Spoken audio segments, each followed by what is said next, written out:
Hi guys, good morning everybody. তো তোমরা কেমন আছো? তো চলো, আমি একটা পুরোনো দিনের আগে ছোটোবেলায় আমরা খেতাম গ্রামের বাড়িতে। তো সকাল সকালবেলা শীতের সময় ওই যে কড়কড়া ভাত যেটা বলে, জল দিতে হয় না, জল ছাড়া ভাত। হ্যাঁ, তো সেই ভাতটা আজকে আমি আবার খাবো, আমার ইচ্ছে হয়েছে বহুদিন থেকে। তো আমার মাদার ইন ল খেতে দিতে চায় না, কিন্তু আমি জোর করেই নিয়েছি। এই যে এখানে ভাত রাখা হয়েছে, ঠিক আছে। এই ভাতটা এই ভাত আছে, কড়কড়া ভাত। আর এই যে হলো কালকের হলো যে মাছ এনেছিল, মাছের তরকারি আছে। আর এই যে হলো মুড়ি, এগুলো দিয়ে আমরা খেতাম। পুরো পুরো পুরো ঠান্ডা পড়তো, আর ঠান্ডার মধ্যে এগুলো খেতে ভালো লাগতো। তারপর শরীরটা কাঁপতো, হ্যাঁ, আরও আনন্দ হতো। এই যে সঙ্গে কাঁচা লঙ্কা আছে, পেঁয়াজ নিয়ে আসো।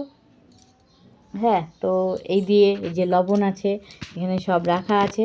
তো তোমরা কারা কারা এরকম খাও এখনও আর খেতে ভালোবাসো, প্রত্যেকে আমাকে কমেন্ট করো। আর চলে এসো আমার সাথে খাবে কারা কারা, চলে এসো। তাহলে আমি এখন রাখি, টাটা, বাই বাই, দেখা হবে নেক্সট ভিডিওতে।